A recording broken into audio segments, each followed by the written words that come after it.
have a brand new workshop guide for you using the Moonlit Flora collection from Stampin' Up.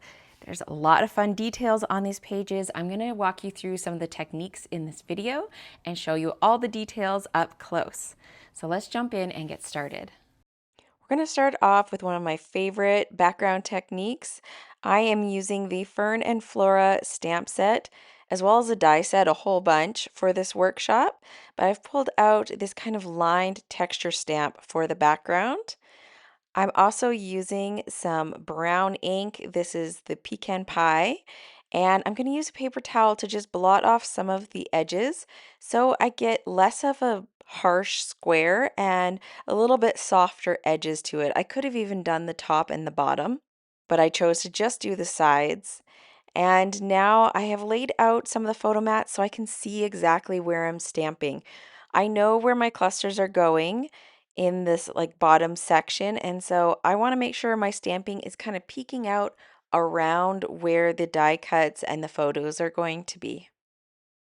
I'm inking up the stamp once, and then I am stamping it several times, just moving it slightly and stamping it again and again till basically the ink is gone off of it. Usually 3 to 4 times before I re-ink it.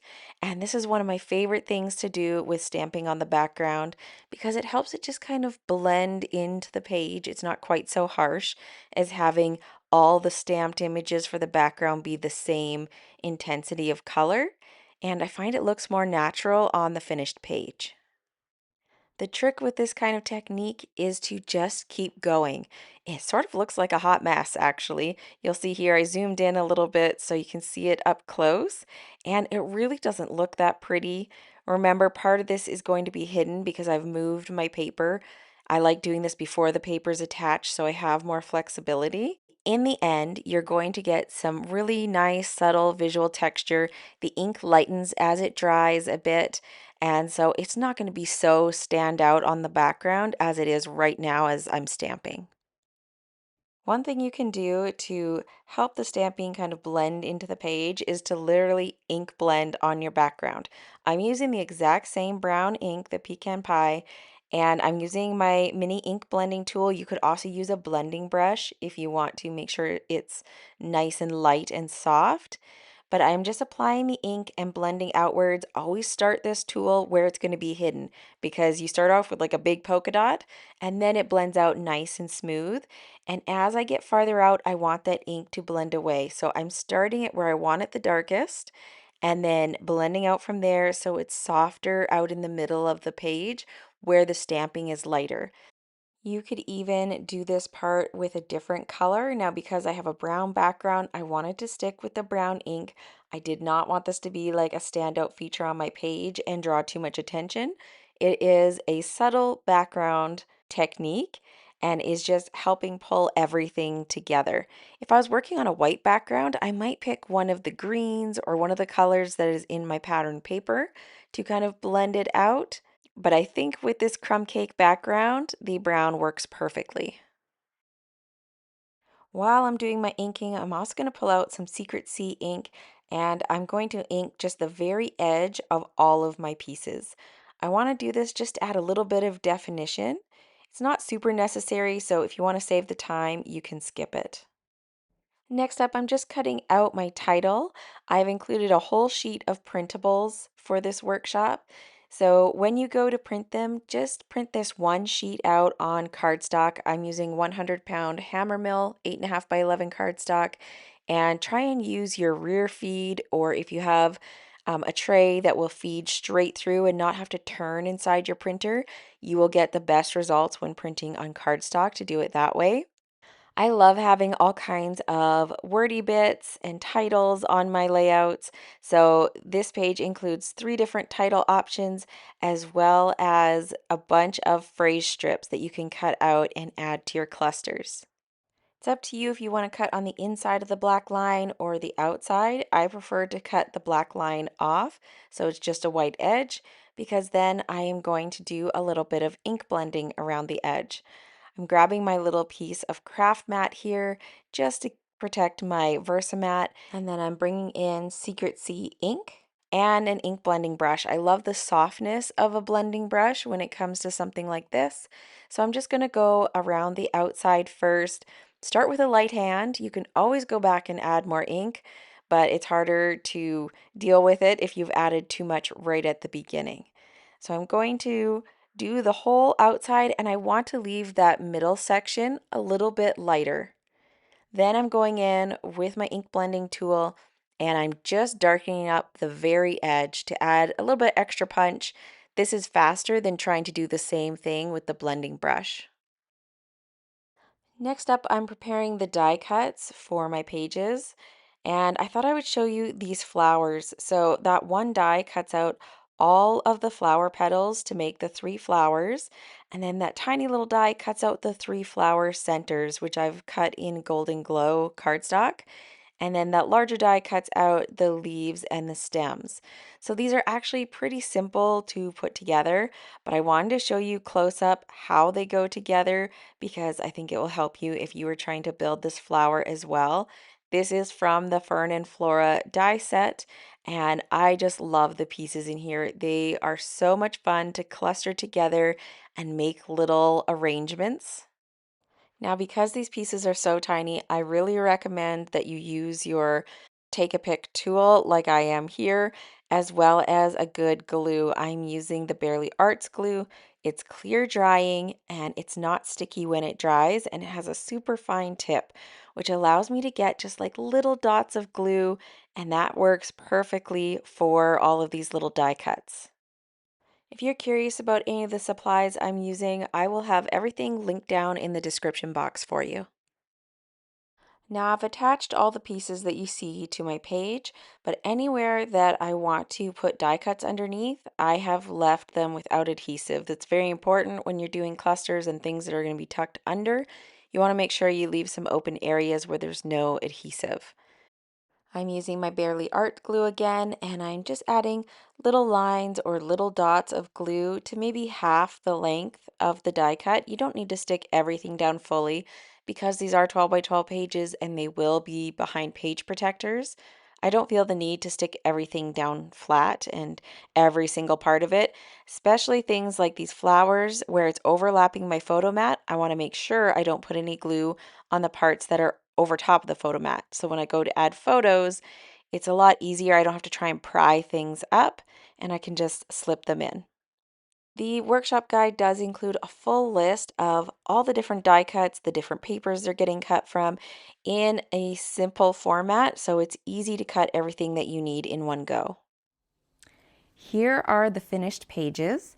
I love how this one came together. I did bring in the camera from Capturing Smiles, and I have it quite layered up here. So I have this part separate on the dark side of the crumb cake cardstock, and then I have this and this. These are all separate pieces put together, and it's actually popped up, if you can see that. This is popped up, and then I popped the camera up as well, just to add some dimension along with these little flowers in this cluster.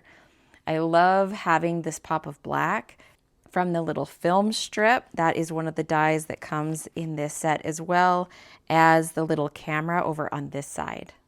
I like to repeat elements in my clusters, so you can see how I've brought in that same punch of black to all of my clusters, but I use just the big camera once because otherwise it feels a little bit repetitive. You can see how our background stamping came together here with the different, like darker, lighter, it's kind of overlapping in some areas. And then I also added the little dewdrops that match this collection, and I used clear on these pages.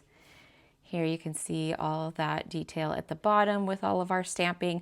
There's really no way to go wrong with this. Just kind of stamp away and have a good time. And then also the ink blending, I think, helped tie everything together. It's a soft detail, but it helps the stamping not be too harsh and just kind of sitting there. It blends it all in together.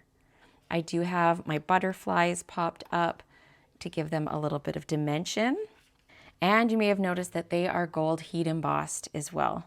I love that look of being on the dark cardstock and then the glimmer of the gold embossing. And of course we have foil paper here as well. Lots of little details to these clusters. I do have detailed photos in the guide. And if you want to get your hand on this guide, you can place an order of $80 or more on my Stampin' Up website and I will email it to you. You can also join my Stampin' Up team. You'll get all my guides and my friend Julie Carrier's guides for free every month. And for all my international friends, I don't want to forget you guys, you can purchase from my website. The link will be down in the description. It's just chelseavorosmarty.com. Now, if you want to see what these pages look like with photos on them, because that's when they really come to life, stick around to the end of the video and I'll share that with you. For layout 2, we are doing a background technique that I absolutely adore, and that is tone-on-tone die cuts. So basically it gives you like an embossed background look to it, but you're actually using the same dies that I'm using for all the embellishments as the background. Now this is a little bit more labor intensive, so if you'd rather, you could use pieces of cardstock ran through an embossing folder. If you have a Fern embossing folder, Stampin' Up has had a couple. There's one that's retired. There's also one I believe that's still current. And you could do it that way, but I love using my die cuts. I just put a little bit of glue. I'm not completely covering it. I know it's hard to tell in the video, but I'm really just using tiny little dots of glue to make sure that the majority of it is connecting with the page. And the trick here is to use the same color cardstock as your background. Now, I like to lay my pieces out first and then go around with my glue and glue them on just so that I know exactly where they're going and that they're going to fit.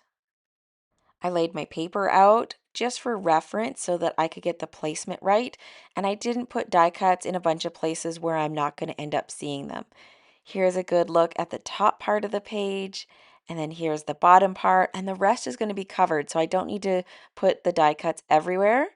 But once you let these dry, then you're going to go ahead with your scissors and just snip off any little bits that hang over the edge. You do want pieces to hang over the edge because it helps it to look more natural. Here is a close-up look at the right page.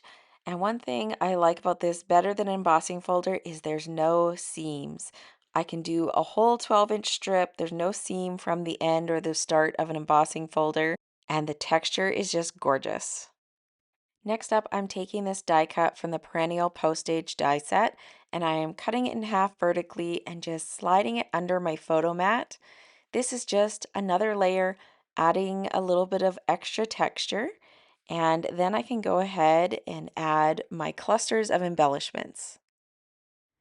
Here we are with layout number 2. You may have noticed on the last layout, but if not, I did want to point out that I have inked all my edges with Secret C. Now I kept it really close to the edge. You can see it more on these lighter colors here, but I did ink pretty much all of my edges except for die cuts, just to give them a little bit of definition and help them pop. I love how this background came together, gluing all those individual die cuts on and then trimming them off. We have a little tag back here that's actually from that camera set. This one right here, I used it more like a tag. I didn't punch a hole because then I didn't have to worry about what I was going to put in the hole. I have one of my little word strips here from my printables, and then more gold embossing on the Secret C cardstock. So just lots of little details. These ones here are cut from this same pattern paper. This is the soft seafoam DSP, but I didn't have any of this cardstock on hand, so I used what I had, which was the pattern paper. You'll notice I didn't do any inking on this title. That is optional. You can ink or not ink, whatever you think goes the best. I went more for like a cool tone feel on this second layout and kept it nice and bright and crisp with the contrast of the dark colors with the white. And here is another look at that beautiful texture in the background. I highly recommend using a glue that is matte drying, so it's not glossy when it dries, and one that is not sticky when it dries, because if you have any extra, it's pretty easy to get extra glue seeping out here and there. And that's what I like about the Barely Arts glue. It just fades in and disappears and really doesn't stand out on my page. It's not tacky to the touch. And the best part is there's no seam or anything from embossing, and you can make this as full as you want with die cuts or more sparse. It's totally up to you. We got another cluster here with more pop of gold foil in there, our little drops. And this is from the Capturing Smiles stamp set, and the white piece is from the Perennial Postage dies. So lots of really fun details on this one as well. For our third layout, I am doing another go-to technique. I am using gold metallic watercolors. These are the Starry Colors by Kuretake, and I am going to wet them down, let this sit, and then I'm going to go ahead and splatter the background with my fan brush. Now, another option would be the Golden Glow shimmer brush from Stampin' Up. You can see here on the same colored cardstock, gives you a little bit lighter look than the metallic of the watercolor. But if you want something that's not quite so eye-catching, that could be a good option. And now I am going in and I am just tapping my brush around. I know where the paper is going, so I'm going to focus my splatters on the left side of the left page and the right side of the right page. I'm going to wipe up any kind of over splatter while it's still wet, so I don't have to worry about this sticking to my surface. And then I'm going to let this air dry. I prefer not to heat set it because that can curl your paper. If you just let it sit and dry for a few minutes, it works much better. Now I'm going to hand cut my title. This is another one of the printable titles. And it's actually not too hard to cut around, leave myself a little white border. The trick with this is to use sharp scissors and to turn the paper as you are closing the scissors. So you kind of readjust, start closing the scissors, and then with your left hand, if you're right-handed, use your left hand to rotate that paper, and it helps you get a lot smoother corners because you are closing the blades of your scissors as you are moving them around the corners. So if you end up with a lot of like squared off edges and you just can't seem to get it smooth, try that technique so that the paper is actually rotating as you're closing the blades. The pop of gold on this third layout is so much fun. I love how the paints turned out. You can see when I turn it in the light here, I have a little strip of gold foil paper here. I have the gold from my splattering, and then also my gold embossed butterflies. So we got lots of shimmer going on this page. Still lots of nice matte details as well. Our little dewdrops. There's my hand cut title. Feel free to swap out any of the titles for something that goes better with your photos. I always try and pick some kind of generic titles that could work for lots of things, but sometimes you need something a little bit more specific. So feel free to swap out that title. We'll have a look at this other page here. Lots of room for photos. I tried to include a combination of portrait and landscape, especially when I'm thinking more like outdoor photos for this workshop. So inevitably you have a mix of both. Got that nice gold splatter on this side. And you can see this one, I only have one cluster on this page, but that's because we have such a big block of photos. We have some fairly busy paper around here, and then we have some highlight with our gold splatter over here. So I think it's just enough detail, and we do have quite a bit of detail on this side to kind of balance everything out. Now, as I promised, I'm going to show you these layouts with photos on them, and you can see how they come to life. Here is what this layout looks like with photos on it. I am scrapbooking my Alaska trip that I was just on. It was the Stampin' Up! Incentive trip, and I have some beautiful photos to use. And I thought it would be fun to get them on here, one, because then my photos are scrapbooked, but two, so you could see what a difference is when you add your photos to the pages. I think any kind of outdoors, gardens, adventure type pictures would work on these pages. You might notice that I have these white borders, and that is because I put the photo placeholders on to photograph these because I like to photograph them without my personal pictures on, so it's easier for you to see and put your pages together using the workshop guide. So when I go to put on my photos, I just trim them down a little bit so I can still have that little pop of white. If you want that same pop of white and you're making this workshop, then you will need to cut mats at the true like 4x6, 3x4 sizes, and then trim your photos down just a little bit, and then all the sizing will work out. Now, in case you're wondering about the bear photos, yes, we did see bears. We saw like maybe a 2-year-old bear, and then we saw its mama bear. And it was very unexpected and a little bit terrifying because the younger bear was actually on the path as we were walking from Nugget Falls back to the entrance of the Mendenhall Glacier. And all of a sudden, there was a bear on the trail, and everyone just kind of froze and then started taking pictures and video, and it was so surreal. I was so relieved that we ran into these bears while we were on a busy trail with lots of people, and it wasn't while we were walking by ourselves just out on the trail. Okay, let's have a look at the next one. I decided to scrapbook the glacier morning that we had. And of course, I have not added my journaling yet, but I will go back and do that. I am notorious for waiting until I have a huge thick stack of pages to then journal on everything. Something I'm working on, but it's still a challenge. You might notice here that I switched out the title. So in the workshop guide, there's going to be a blank one of these.